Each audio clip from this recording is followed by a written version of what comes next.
உலகம் தீர்மானிக்கலாம். ஆனா அந்த இடத்துல இருந்து என் ஆண்டவர் ஒரு பிகினிங் ஸ்டார்ட் பண்ணுவாங்க. ஹalleluya. விசுவாசிக்கிறீங்க. எவ்வளவு பேர் என்ன சொன்னாலும் என் தேவன் உன்னை தெரிஞ்சுட்டாருன்னா உன் லெவலே வேற. ஹalleluya, ஹalleluya, ஹalleluya. இனிமே உலகத்துல இருக்கிற வார்த்தைகளுக்கு உங்க செவி சாட்சி உங்களோட உள்ள நொறுக்கப்படுமா?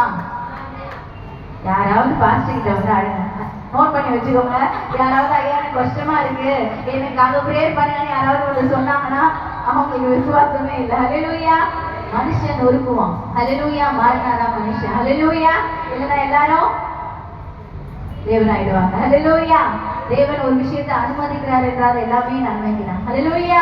சொந்த சொல்லை காப்பாற்றும் தெய்வம் உம்மையன்றி யாரும் சத்தமா முடிந்ததை துவக்கத்தை பார்க்கும் உங்களுக்கு ஈடே இல்லை. சொந்த சொல்லை காப்பாற்றும் தெய்வம் உம்மையன்றி யாரும் இல்லை. முடிந்ததை துவக்கத்தை பார்க்கும் உங்களுக்கு ஈடே இல்லை. சொல்லுங்க. நீ சொல்லி அமராத உயரொன்றை பார்த்ததில்லை. நீ சொல்லி கேளாத சூழ்நிலை எதுவும் இல்லை. ஆராதனை ஆராதனை சொன்ன சொல்லை காப்பாற்றும் இயேசுவுக்கே. ஆராதனை ஆராதனை வார்த்தையை நிறைவேற்றும் இயேசுவுக்கே. ஹalleluya, ஹalleluya. அண்ணாருக்கு என்ன ஆசை இருந்தது? எந்த குடும்பத்துல இருந்து ஊழியம் செய்யப்படக்கூடாது என்று இந்த உலகம் தீர்மானித்ததோ, இந்த உலகத்துக்கு முன்னாடியே என் குடும்பத்துல இருந்து ஒரு ஊழியக்காரன் எழுப்பணும்னு சொல்லிட்டு அவங்களோட ஜெபம் இருந்தது. ஹalleluya. அண்ணாவோட ஜெபம் வெறும் எனக்கு ஒரு பிள்ளைய தாங்க இல்ல இல்ல. நல்லா கவனிங்க. ஆண்டவருக்கு நார்மல் ஜெபத்தை விட சேலஞ்ச் பண்ற ஜெபம் ரொம்ப பிடிக்கும். ஹalleluya. எத்தனை பேர் அதை நீங்க பண்ணிருக்கீங்கன்னு எனக்கு தெரியாது. பர்சனலா என்னோட அனுபவத்துல சொல்றேன். நான் ஆண்டவர்கிட்ட ஜெபம் பண்ணேன்னா சாதாரணமா ஜெபம் பண்ண மாட்டேன். ஹalleluya, ஹalleluya, ஹalleluya. சேலஞ்ச் பண்ணுவேன். ஹalleluya. அப்படி சேலஞ்ச் பண்ணிட்டு எனக்கு உருவானது இந்த கரு. ஹalleluya, ஹalleluya. ஆண்டவரே எனக்கு எந்த ஒரு குறையும் வைக்கல. ஆனாலும் சில காரியங்களால சில விஷயம் தடைப்பட்டு போனது, சில விஷயம் என்னை விட்டு இழந்து போனது. ஆண்டவர்கிட்ட ஒரே ஒரு வார்த்தை தான், அதாவது இது என்னோட சின்ன சாட்சின்னு வச்சுக்கோங்க. எனக்கு வேலை ரொம்ப முக்கியம். ஹalleluya. ஏன்னா எனக்கு என்ன வந்து பார்த்துக்கிறதுக்கு என்னோட கணவர் இருந்தாலும் என்னுடைய தேவைகளுக்காக ஒண்ணுத்துக்கும் நான் நிற்க கூடாது. ஹalleluya. ஆண்டவர் எனக்கு அந்த தாளத்தை எங்க பெற்றோர் மூலமா எனக்கு கொடுத்திருக்கிறாரு. அது வெறுமையா போக கூடாது. என்னால ஒரு 4 பேருக்கு ஒரு உதவி செய்யணும், இல்ல என்னோட தேவைகளை நானே சந்திக்கிறோம்னு சொல்ற ஒரு சூழ்நிலை இருக்கும்போது காரியங்கள் கொஞ்சம் கொஞ்சமா என்ன ஆச்சுன்னா, என்னோட உடல் பலவீனங்கள் நிமித்தம் நீ வேலைக்கு வேண்டாம் போகாத. ஆனா எனக்கு என்ன ஆசை? வேலைக்கு போகணும். நல்லா கவனிங்க. ஆகஸ்ட் மாசம் இந்த காரியத்தை ஆண்டவர்கிட்ட நான் செபிக்கிறேன். ஆண்டவரே, நீங்க எதுக்கு இதை அனுமதிச்சீங்கன்னு எனக்கு தெரியல. நீங்க அனுமதிச்சு எனக்கு அந்த கஷ்டத்தை கொடுத்ததை விட எனக்கு அதை அனுமதிக்காமே இருந்திருக்கலாம். நான் அந்த சூழ்நிலைக்குள்ள கடந்து போயிருக்கணும்னு எனக்கு அவசியம் இல்லை. ஆனா நீங்க ஏதோ அனுமதிக்கிறீங்கன்னா அது என்னோட நன்மைக்காக தான் இருக்கும். வீட்டுல என்ன சொல்லிட்டாரு என் கணவர், எனக்கு ரொம்ப சப்போர்ட். என்ன சொல்லிட்டாரு? டிசம்பர் வரைக்கும் பார்க்கலாம், இல்லைன்னா நீ வந்துட்டு வேலையை விட்டு வீட்டுல ரெஸ்ட் எடு, நான் பாத்துக்கிறேன் அப்படின்னாரு. சரி. ஆண்டவர்கிட்ட எனக்கும் ஆண்டவருக்கு தான் ஒரு போராட்டம். ஹalleluya. நான் அவர்கிட்ட எதுவுமே பேசல. ஆண்டவர்கிட்ட ஒரே வார்த்தை தான் சொன்னேன், நான் உங்களை விசுவாசிக்கிறேன். சின்ன வயசுல எனக்கு கருத்து தெரிஞ்சிருந்தாங்க நீங்க தான் உண்மையான ஆண்டவர்னு நான் விசுவாசிக்கிறேன். நான் விசுவாசிக்கிறது உண்மைன்னா 3 மாசம் நான் உங்களுக்கு டைம் தரேன். எனக்கு உலகம் கொடுக்குற டைம் தேவையில்லை. 3 மாசம் நான் உங்களுக்கு டைம் தரேன். எனக்கு நான் நினைச்சிருக்கிற காரியம் என் வாழ்க்கையில நடக்கணும்னு சேலஞ்ச் பண்ணேன். நல்லா கவனிங்க. ஆண்டவருக்கு இந்த சேலஞ்ச் பண்ற பிரேயர்னா ரொம்ப பிடிக்கும். எனக்கு இந்த விஷயம் நடக்கல, அதையும் சொல்லிட்டேன். எனக்கு இந்த விஷயம் நடக்கலன்னா நான் இப்படிதான் இருப்பேன். யார் என்ன சொன்னாலும் நான் இப்படிதான் இருப்பேன். நான் என்னை தெரிஞ்சுக்கிறது உண்மைன்னா எனக்கு இந்த காரியத்தை 3 மாசத்துக்குள்ள நீங்க செஞ்சே ஆகணும்னு அவ்வளோ ஒரு வைராக்கியமா ஜெபிச்சு யார்கிட்டயுமே சொல்லல. எனக்கு ஆண்டவருக்குள்ளான ஒரு காரியம். கவனிங்க. நான் அவருக்கு கொடுத்தது எத்தனை மாசம்? 3 மாசம். ஆண்டவர் எனக்கு 30 நாள்ல பதில் கொடுத்தாங்க. ஹalleluya, ஹalleluya. ரொம்ப ஆச்சரியமா பார்க்கணும், இந்த பிள்ளை உருவான நாள் முதல் டே 1ல இருந்து ஆண்டவர் அவ்வளோ ஒரு காரியங்கள், அவ்வளோ ஒரு கிருபை, அவ்வளோ ஒரு தயவு, அவ்வளோ ஒரு இரக்கம், அவ்வளோ ஒரு கேர். மனுஷங்க கிட்ட சாதாரணமா ஒரு விஷயம் வந்தா அந்த ஒரு என்ன சொல்றது, கேர், அக்கறை காட்ட மாட்டாங்க. ஆனாலும் எனக்கு காட்டின அக்கறை எல்லாம் டபுள் ட்ரிபிள் 4 மடங்கு. ஹல்லேலூயா, ஹல்லேலூயா. ஆண்டவர் ஒரு விஷயத்தை உங்க வாழ்க்கையில அனுமதிக்கிறாருன்னா அது ஒரு நோக்கம் பெருசா இருக்கும். சாதாரணமா ஒரு விஷயம் உங்ககிட்ட கிடைச்சிருந்துச்சுன்னா அவரை நீங்க அணுகிறது இவ்வளவுதான் இருக்கும். ஹல்லேலூயா. ஆனா இதுவே அவர் உங்களை இழுத்து பிடிச்சாருன்னா நீ என்கிட்ட வரணும்னு அவரோட நோக்கம் இருக்கிறதுனாலதான் உனக்கு அந்த காரியத்தை அனுமதிக்கிறாரு. ஹல்லேலூயா. இல்லைன்னா நம்ம ஆண்டவரை தேட மாட்டோம். எந்த ஒரு விஷயமும் ஈஸியா கிடைச்சிருச்சுன்னா நமக்கு அதோட வேல்யூ தெரியாது. ஹல்லேலூயா, ஹல்லேலூயா. இப்போ அண்ணாவோட ஆசை எப்படி இருந்தது, ஒரு சேலஞ்சான ஒரு பிரேயரா இருந்தது. எல்கானா மேல அப்படி என்னதாங்க சாபம் வந்தது அப்படின்னு இந்த கேள்வி நீங்க என்ன கேட்டிருக்கணும் இவ்வளவு நேரத்துக்கு. ஹல்லேலூயா. என்னையே பார்த்துட்டு இருந்தீங்கன்னா எப்படி என்னன்னு பார்ப்போமா? நம்ம 1 நாளாகமம் புஸ்தகத்தை எடுத்துக்கலாம். 6ஆம் அதிகாரம். டக்குன்னு 1 நாளாகமம் 6ஆம் அதிகாரம் 33ஆம் வசனம், அப்புறம் 38ஆம் வசனம். புரியலன்னா பரவாயில்ல, காதுல மட்டும் கேளுங்க. புரியறது கஷ்டம். கொஞ்சம் மைக்ல வாசிங்க. கோத்தியரின் குமாரரில் ஆமென் ஏமான் என்னும் பாடகன், இவன் யோவேலின் குமாரன், இவன் சாமுவேலின் குமாரன். அப்படிங்க, சாமுவேலின் குமாரன். 38 வாசிங்க. இவன் இச்சாரியின் குமாரன், இவன் கோகாத்தின் குமாரன், இவன் இஸ்ரவேலின் குமாரனாகிய லேவியின் குமாரன். கவனிங்க. இப்போ இதுல உங்களுக்கு புரியலன்னா பரவாயில்ல, இது ஜஸ்ட் வேதத்துல ஒரு ப்ரூஃப்காக. எல்கானா யாரோட குடும்பத்துல இருந்து வந்தவரு? லேவி குடும்பத்துல இருந்து வந்தாரு. அதாவது எப்படின்னா லேவில இருந்து இஸ்ரவேல், அப்புறம் அப்படியே ஜெனரேஷன் போயிட்டு எல்கானா என்ன செய்யறாரு, வராரு. எல்கானாவோட வைஃப் பேர் என்ன?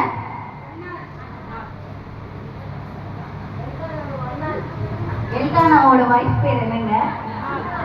கதை சொல்ற மாதிரி தானங்க சொல்ற, தெளிவா சொல்லுங்க. எல்கானாவோட மனைவி பேர் என்ன? அன்னாள். சரி, அன்னாள் எதுக்காக ஜெபம் பண்றாங்கன்றது தெரியும். இப்ப என்ன பத்தி பாக்குறோம், எதுக்கு இவங்க மேல இந்த சாபம் வந்ததுன்றதுல பாக்குறோம். என்னாகமம் புஸ்தகம் 16ஆம் அதிகாரம் ஒரு 2-3 வசனம் தான் சொல்லுவேன், ரொம்பலாம் வசனம் சொல்லி உங்களை குழப்ப மாட்டேன். என்னாகமம் புஸ்தகம் 16ஆம் அதிகாரம் 1ல இருந்து 4 வரைக்கும் கொஞ்சம் குயிக்கா வாசிங்களேன். 16ஆம் அதிகாரம் 1 to 4. அவர்கள் தேவனுடைய பெட்டியை உள்ளே கொண்டு வந்த போது தாவீது அதற்கு போட்ட கூடாரத்தின் நடுவே அவர்கள் அதை வைத்து தேவனுடைய சந்நிதியில் சர்வாங்க தகன பலிகளையும் சமாதான பலிகளையும் செலுத்தினார்கள். தாவீது சர்வாங்க தகன பலியையும் சமாதான பலிகளையும் என்னாகமம் வாசிக்கிறீங்க? என்னாகமம் 16:1-4. லேவிக்கு பிறந்த கோகாத்தின் குமாரன். நல்ல கவனிங்க, நல்ல கவனிங்க. லேவி யாருன்னு சொன்ன? பாஸ்டர். நம்ம லாங்குவேஜ்ல பேசலாம். லேவி யாரு? பாஸ்டர். பாஸ்டருக்கு யார் பிறக்கிறா? கோகாத்தின் குமாரனாகிய. நல்லா இருக்கு. ஓகே, கோகாத்தின் குமாரனாகிய இத்சேயாவின் மகன் கோராகு என்பவர் ரூபன் வம்சத்தில் உள்ள எலியாவின் குமாரனாகிய தாத்தானையும் அபிராமையும் பேலேத்தின் குமாரனாகிய ஓனையும் கூட்டிக் கொண்டு இஸ்ரவேலின் புத்திரரில் சபைக்கு தலைவர்களும் சங்கத்துக்கு அழைக்கப்பட்டவர்களும் பிரபலமானவர்களும் ஆகிய 250 பேர்களோடும் கூட மோசேக்கு முன்பாக எழுப்பி. புரியல வசனம்? புரியல உங்களுக்கு? புரியாது, நான் தெளிவா சொல்றேன். நானு இந்த வசனத்துல என்ன நடக்குதோட பின்னாடி என்னன்னு கேட்டீங்கன்னா, மோசே ஆண்டவர் தெரிந்து கொள்றாரு. மோசே இஸ்ரவேல் ஜனங்களை நடத்துறாரு. மோசே ஆண்டவர் கொடுத்த கட்டளை எல்லாத்தையும் என்ன சொல்றாங்க, இஸ்ரவேல் ஜனங்களுக்கு சொல்றாரு. இஸ்ரவேல் ஜனங்க ஒவ்வொரு இடத்துலயும் போகும்போது முறுமுறுக்கிறாங்க. ஒரு சில இடத்துல தண்ணி இல்ல, ஒரு சில இடத்துல சாப்பாடு இல்ல, ஒரு சில இடத்துல படுக்கிறதுக்கு சரியான இடம் இல்ல. இப்படி சூழ்நிலை வரும்போது ஒவ்வொரு நாளும் வந்துட்டு என்ன ஆகுது, மோசைக்கு விரோதமா கோபம் பண்றாங்க. எகிப்துல நாங்க கஷ்டப்பட்டு இருந்தாலும் அங்க எங்களுக்கு கரெக்டான டைமுக்கு சாப்பாடு, எங்களுக்கு கரெக்டா படுக்கிறதுக்கு ஒரு இடம், எங்களுக்கு தண்ணி எல்லாமே இருக்குது. நீ ஆண்டவர் ஆசீர்வதிக்க போறாரு, கானானுக்கு கூட்டிட்டு போறாரு அப்படின்னு சொல்லிட்டு எங்களை இந்த வனாந்தரத்துல வந்து சாவடிக்கிற, நீ மட்டும்தான் ஆண்டவருக்கு உண்மையா இருக்கிறியா? நாங்க எல்லாம் லேவி குடும்பதா? யாரு? நாங்க எல்லாம் லேவி ஜெனரேஷன். நான் எங்களை மாதிரி பரிசுத்தவான்கள் இல்ல, ஆண்டவரை நாங்களும் தரிசிக்கிறோம், ஆண்டவரை நாங்களும் ஆராதிப்போம், ஆண்டவர் உன்னை மட்டும் தான் தெரிஞ்சு கொள்றாரு அப்படின்னு சொல்லிட்டு இந்த லேவி ஜெனரேஷன்ல இருந்து என்ன பண்றாரு, இந்த கோராகன்னு ஒருத்தர் வராரு. இந்த கோராக என்ன பண்றாரு, நம்ம எல்லாம் ஒரு இடத்துக்கு சண்டைக்கு போறோம்னா என்ன பண்ணுவோம், நமக்கு தெரிஞ்ச ஒரு 4 பேரை கூட்டிட்டு போவோம் அப்படின்னு. அப்படிதான் இந்த கோராக என்ன பண்றாரு, கூட 3 பேரை கூட்டிட்டு போறாரு. யார் யாரு? தாத்தான், அபிராம்,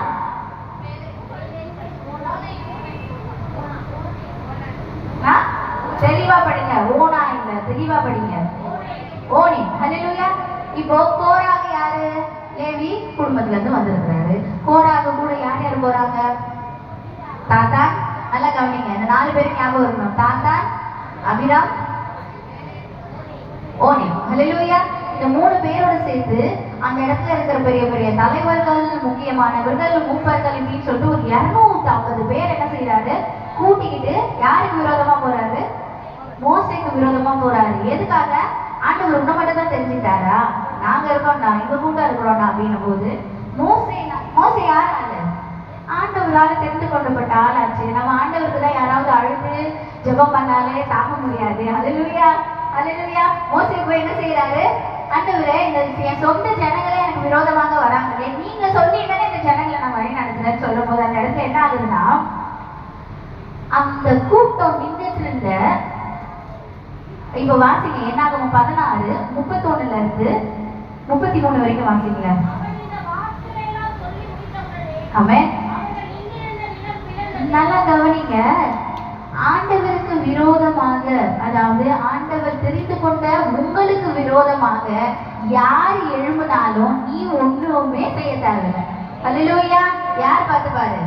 ஆனா நம்ம எப்படி தெரியுமா, நீங்க கேட்டியா, நானும் உங்க கேட்போம், நான் கேட்டாதான் என் மனசு ஆடும், அப்படிதானே? ஹல்லேலூயா, ஹல்லேலூயா. ஆண்டவர் உன்னை தெரிஞ்சு கொண்டாருன்னா, கோவம் மனுஷனுக்கு இயல்புதான். அந்த கோவம் ஒன்னு இடத்துல இருந்து வெளியில வரும்போதும் ஒரு கொஞ்ச நேரம் அமைதியா இருந்து போயிடுங்க, அப்படியே மறைஞ்சிடும். ஹல்லேலூயா, ஹல்லேலூயா, ஹல்லேலூயா. சத்தமா, சத்தமா. மோசேக்கு விரோதமா என்னாச்சு? கோராகு, தாத்தான், அபிராம், ஓனின் இவங்க எல்லாரும் என்ன செஞ்சுட்டாங்க, அந்த கூட்டத்தோட சேர்ந்து நின்றுட்டு இருக்கும் போது என்ன ஆச்சு, இவங்க உஷார் யாரு, இந்த அபிராம், தாத்தான், ஓனன்லாம் அவங்க கூட இடத்துல போய் நின்ட்டாங்க. ஹல்லேலூயா. கோராக சுத்தி இருந்த ஜனங்களை என்ன செஞ்சாங்க, நின்றுட்டு இருக்கும் போது அந்த இடத்துல என்ன ஆகுது, பூமி பிளந்து அவரையும் அவர்கள் வீடுகளையும், நல்லா கவனிங்க, கோரா கூட எல்லா மனுஷரையும் விழுங்கி போட்டது. பாதாளம் உயிரோட, நல்லா கவனிங்க, உயிரோட பாதாளத்தில் இறங்கின. இந்த வசனத்தை நல்லா ஞாபகம் வச்சுக்கோங்க. உயிரோடு யார் போனாங்க? பாதாளத்துல இறங்கினாங்க. இந்த கோராவின் குடும்பத்தின் வழியாய் வந்தவர்கள் தான் இந்த எல்கானா. ஹல்லேலூயா, ஹல்லேலூயா. இப்ப சொல்லுங்க, என்னைக்கு ஆண்டவர் அவங்கள பாதாளத்துல இறக்குனாரோ அன்னில இருந்து நீ ஊழியம் செய்யறதுக்கு தகுதியே இல்லை அப்படின்னு சொல்லிட்டு தேவன் தண்டிக்கல, தேவன் ஏற்படுத்தின நியாய பிரமாணத்தின்படி அந்த இடத்துல என்னாச்சு, ஒரு சாபம் உண்டாச்சு. ஆண்டவர் சபிக்கிறவர் அல்ல. ஹல்லேலூயா, ஹல்லேலூயா. ஏன்னா பழைய ஏற்பாட்டின் பிரகாரம் பார்த்தீங்கன்னா நீ எது செஞ்சாலும் ஆண்டவருக்கு விரோதமா நியாய பிரமாணத்தின்படி குற்றம். ஹல்லேலூயா. நீ அறுக்கப்படணும், நீ சாகடிக்கப்படணும், நீ வெட்டப்படணும், நீ இந்த தப்பு செஞ்சினா இத்தனை புறாக்கள் சாகடிக்கப்படணும், நீ இந்த காரியத்தை செஞ்சினா இத்தனை ஆடுகள், இத்தனை மாடுகள் சாகடிக்கப்படணும்ன்றது நியாய பிரமாணத்தின்படி ஆண்டவர் உருவாக்குன சில கட்டளைகள். ஹல்லேலூயா, ஹல்லேலூயா. இப்ப தெரியுதா எதனால எல்கானா குடும்பத்துக்கு சாபம் வந்ததுன்னு? இப்ப யார் கேட்டாலும் சொல்லுவீங்களா, ஏன் அண்ணாலோட கர்ப்பம் தடைப்பட்டது? குழந்தை இல்ல, அதனால. அண்ணாலோட கர்ப்பம் எங்க வந்து தாங்கப்பட்டது? 16 ஜெனரேஷன். ஹல்லேலூயா. 16 தலைமுறைகளா ஒவ்வொருத்தரும் ஒவ்வொரு ஜெனரேஷனா யோசிச்சு பாருங்க. இப்படி ஒவ்வொரு ஜெனரேஷனும் வர வர எத்தனை தாய்மார்கள் அழுத்திருப்பாங்க, என் குடும்பத்துல இருந்து என் பிள்ளை லேவியரா பிறந்தோம், ஆண்டவரோட ஊழியத்தை செய்ய முடியலையே, இந்த ஆண்டவருடைய காரியத்தை அனுசரிக்க முடியலையே அப்படின்னு சொல்லி எத்தனை தாய்மார்கள் கதறி இருப்பாங்க. ஹல்லேலூயா, ஹல்லேலூயா, ஹல்லேலூயா. சத்தமா. இப்போ என்னைக்கு அவங்க அந்த இடம் பிளக்கப்பட்டு பாதாளத்துக்குள்ள விழுந்தாங்களோ அன்னில இருந்து உலகத்துல இருக்கிற ஜனங்க எல்லாருமே அந்த கோத்திரத்தை அந்த தலைமுறையை பார்த்தாலே என்ன சொல்லுவாங்க, இவன் குடும்பம் பாதகத்துல விழுந்த குடும்பம். ஹல்லேலூயா. அப்படிதானே? ஏதாவது ஒரு இன்சிடென்ட் நம்மளுடைய வாழ்க்கையில நடந்தாலே அதையே சொல்லி சொல்லி சொல்லி சொல்லி அப்படிதான் அந்த ஜனங்களும் ஒவ்வொரு தலைமுறையும் கிராஸ் பண்ணும் போது ஒவ்வொரு முதல் தலைமுறை, 2வது தலைமுறை, 3வது, 4வது, 5வது இப்படி 16 தலைமுறைகள் வர வரைக்கும் இவன் கோராகின் குடும்பம், இவன் தான் பாதாளத்துல போய் இந்த குடும்பமே அழிஞ்சுது, அந்த குடும்பத்துல இருந்து வந்தவன் தான், இவனுக்கு எங்க இந்த நல்லது நடக்கும், இவன் எங்க இந்த ஆசாரிய ஊழியம் செய்ய போறான். ஹல்லேலூயா. ஹல்லேலூயா. சத்தமா சொல்லுங்களேன். இப்ப சொல்லுங்க, இது ஆசீர்வாதமா சாபமா? சொல்லுங்க சத்தமா. சத்தமா பின்னாடி இருக்கிறவங்கள சொல்லாமே. இந்த குடும்பம் பிரமாணத்தினால என்ன பண்ணப்பட்டது? சபிக்கப்பட்டது. ஹல்லேலூயா. ஹல்லேலூயா. தேவனுடைய ஊழியத்தை செய்ய முடியாத அளவுக்கு அவருடைய காரியங்கள் என்ன செய்யப்பட்டது? தேசம் முழுவதும் அறியப்பட்டது. எல்லாருக்கும் தெரிய வந்துருச்சு. இந்த குடும்பம், கோராகின் குடும்பம் தேவனுக்கு விரோதமாக செஞ்சாங்க. தேவனுடைய மனுஷனுக்கு முன்பாக விரோதமாக. நல்லா கவனிங்க. இது எதுக்காக இந்த காரியம் இப்ப நான் சொல்லணும்னு எனக்கு தெரியல. ஆனா ஆண்டவர் வந்து சொல்றாரு, தேவனுடைய ஊழியத்தை செய்யறவர் விரோதமாக நீ முன்னாடி நல்லா பேசிட்டு பின்னாடி என்ன வேலை பார்த்தாலும் ஆண்டவர் அடிப்பார். ஹல்லேலூயா. ஹல்லேலூயா. ஹல்லேலூயா. இது இங்கிட்டு இல்ல, தேவனுடைய எந்த தேவனுடைய மனுஷனுக்கு விரோதமாக யார் எழுப்பினாலும் அவங்க முடி போட்டு ஜெபம் பண்ணாங்கன்னா பேசுறவங்க அதை க்ளோஸ். ஹல்லேலூயா. ஹல்லேலூயா. ஹல்லேலூயா. தேவனுடைய வார்த்தை ஒன்றும் விருதாவாய் போகாது. ஹல்லேலூயா. ஹிஸ்டரியை நான் சொல்றேன், வாக்குத்தத்தங்கள் ஆண்டவர் உங்களுடைய வாழ்க்கையில, வரலாறு நான் சொல்றேன், ஆண்டவருடைய வாக்குத்தத்தங்கள் உங்களுடைய வாழ்க்கையில கிரியை செய்யும். ஹல்லேலூயா. ஹல்லேலூயா. அப்ப நல்லா கவனிங்க. இப்படி ஒரு சபிக்கப்பட்ட குடும்பத்துல யாரும் கலந்து கொள்ள மாட்டாங்க, எந்த ஒரு உறவும் கொண்டாட மாட்டாங்க, எந்த ஒரு உபசரிப்பும் இருக்காது. எப்ப பார்த்தாலும் அவங்க எல்லாமே ஒதுக்கப்பட்ட ஒரு ஜனங்க தான். அதுக்காக தான் அண்ணால் வரும்போது யாருமே அவங்க கூட என்ன செய்ய மாட்டாங்க, சேர மாட்டாங்க. அதனாலதான் அண்ணா எப்பவுமே என்ன பண்ணுவா, தனியா போவா, கதர்வா, கொட்டுவா, ரிட்டர்ன் தனியாவே வருவா. ஹல்லேலூயா. எல்கானா ஏன் சபைக்குள்ள வரல? தேவன் நம்மளை சபிச்சாருமா. அந்த ஜனங்க நம்மளை பார்த்தாங்கன்னா என்னமா பேசுவாங்க, ஏசி பேசுவாங்க. ஏற்கனவே நம்ம பல கஷ்டத்துல இருக்கோம். இன்னும் இந்த ஜனங்களோட வார்த்தைகளை கேட்டோம்னா நம்ம இன்னும் நொறுக்கப்படுவோம். வேண்டாமா, நீ மட்டும் போயிட்டு யாரும் இல்லாத டைம்ல நீ என்ன பண்ணணுமோ பண்ணிட்டு வா, ஆண்டவர் நமக்காக இருக்கான், நான் உனக்காக இருக்கேன். ஒரு குழந்தை இல்லை, நீ ஏன் கஷ்டப்படுற, நான் உனக்கு குழந்தையா இருக்கேன் அப்படின்னு அவர் சொன்னாலும், ஆனா அண்ணாளுடைய ஏக்கங்கள் என்ன, ஆண்டவர் ஊழியத்தை செய்யறதுக்கு எனக்கு என்கிட்ட இருந்து ஒரு சந்ததி வரணும். ஹல்லேலூயா. ஹல்லேலூயா. 16 தலைமுறையா எல்லாருமே வந்து அவங்களை என்ன செஞ்சாங்க, பேசினாங்க.